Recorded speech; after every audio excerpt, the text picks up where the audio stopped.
Look at that. Whew.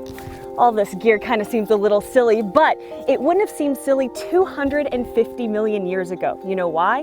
Well, we are on the edge of a Permian reef. If you can imagine, this was once a vast tropical sea.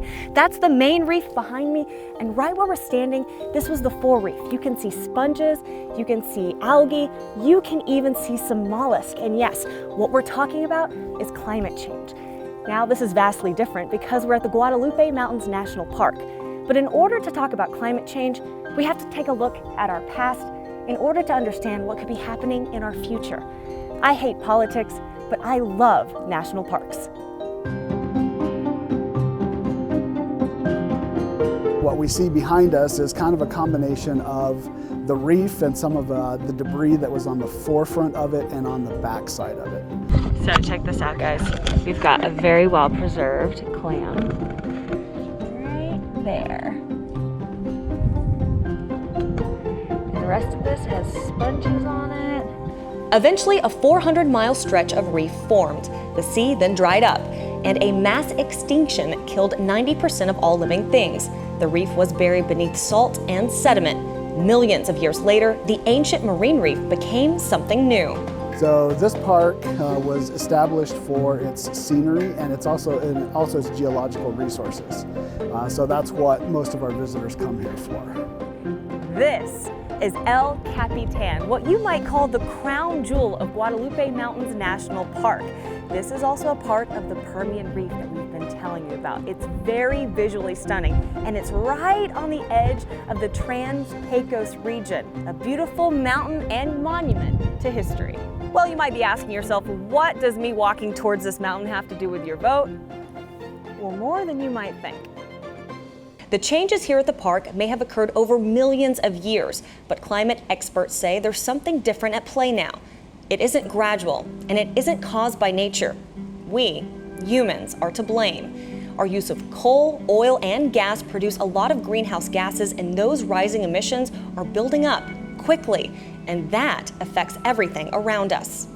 Here's why that matters for our parks. If emissions continue, temperatures could rise by up to 8 degrees Fahrenheit by the end of the century.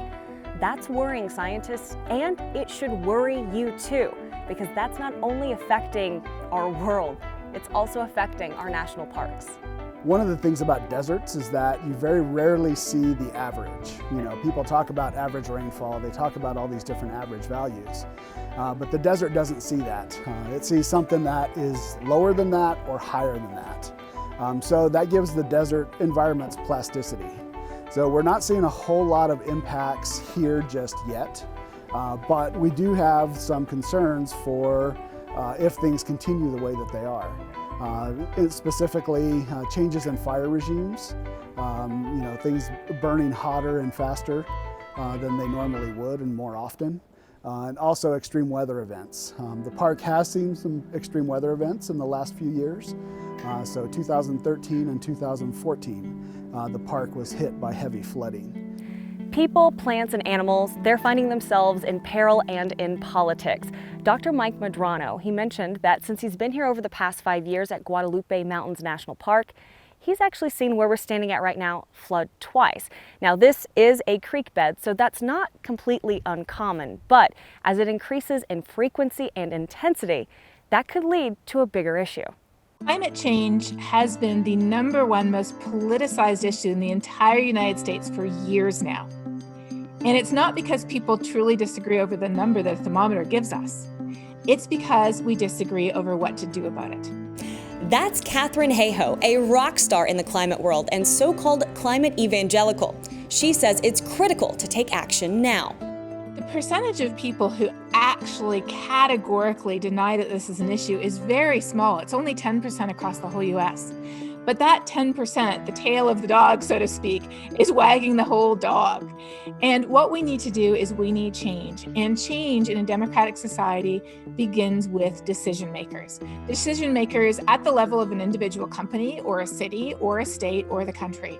So the most important thing that any of us can do as individuals is to use our voice to advocate for change. Attitudes about climate change are changing, and more people are doing just that. What do we want? A study this year by Pew Research Center shows more Americans are now worried about climate change.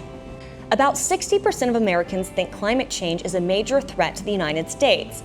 But, and it's a big but, there's a staggering political divide. If we break those numbers down by party, nearly 90% of Democrats and Democrat-leaning independents consider it a major threat, while only about a third of Republican and Republican-leaning independents feel that way. A sociologist specializing in climate and politics says age can close some of that gap.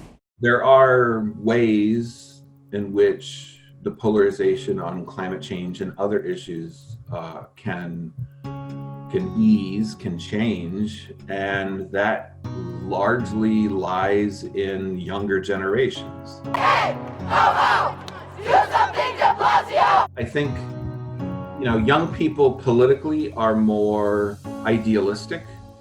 They are less cynical about how deals get made and how policies get made and the impact that individuals could have on the world. A lot of young people who are self-identified Republicans, self-identified conservatives, agree with a lot of the current national leaders on the right with regards to taxation, foreign policy, and so on, where they vehemently disagree with, say, like the current presidential administration or other Republican leaders in the Senate and the House, is things like the seriousness of climate change.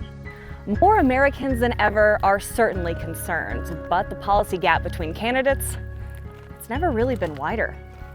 It often seems that every election is the do or die election, but this one seems particularly important because in the United States, people don't have a choice between two parties who both say, yes, this is a problem, and here we have competing visions about how to fix it. Instead, there's a choice between two parties, one of whom says it is a problem and here's how we want to fix it, and the other party who says not only that it isn't a problem, but they're actually actively working against it by repealing long-standing environmental legislation that protects people's air and water and health, by putting in place actions that will eventually increase carbon emissions rather than decreasing them, by moving in the wrong direction. Joe Biden's climate plan is more aggressive than Hillary Clinton's 4 years ago and far more ambitious than anything implemented under President Obama, although it still falls short of the proposed Green New Deal. We can and we will deal with climate change. It's not only a crisis, it's an enormous opportunity. An opportunity for America to lead the world in clean energy and create millions of new, good-paying jobs in the process. And we can pay for these investments by ending loopholes, unnecessary loopholes, and the president's $1.3 trillion tax giveaway to the wealthiest 1% and the biggest, most profitable corporations, some of which do not pay any tax at all. The Biden campaign released a nearly $2 trillion plan for clean energy. That's trillion with a T, cutting the American carbon footprint by 50% by 2035 and committing to net zero greenhouse gas emissions by 2035. And as for the Trump campaign, one of the things I got you out of is this thing sounds so good, but it's so bad. It's a ripoff of our country, the so-called Paris Climate Accord. It's a disaster, a death sentence. It's a death sentence for your energy jobs. I took it out. I withdrew from that calamity. Biden pledged to reinstate it. It's going to cost you billions and billions of dollars. President Trump released a report from the Department of Energy a month before the election that says the oil and gas industry is a provider of economic security without mentioning the impacts of oil and gas at all. In fact, the entire report, it only mentions the word climate once. Oil and gas production, a major priority of his presidency. An executive order issued shortly after President Trump took office required that for every new environmental regulation, 2 had to be eliminated. In the last few years, nearly 70 rules and regulations have been rolled back, with another 30 still in progress. That's according to a New York Times report. And if reelected, the Paris climate deal is at stake. In 2019, President Trump issued a formal notice that the United States is pulling out of the Paris Climate Accord, a global effort to reduce fossil emissions. But the U.S. can't actually withdraw until November 4th. That's one day after Election Day. Since I'm standing in a national park, I'd be remiss not to talk about the president's position on opening up national parks and the area around national parks for oil and gas drilling. He is, in fact, for it. The National Park Conservation Association says 12 parks have already had oil and gas operations implemented inside their borders, and at least 30 more may be to follow, putting ecosystems and wildlife habitats at risk of pollution. Including this one. Biden has said that he's opposed to the idea. And remember, according to science, oil and gas use, they are the main cause of climate change. Climate change is loading the dice against us, and it is affecting us right here, right now, in the places where we live, in ways that matter to us today.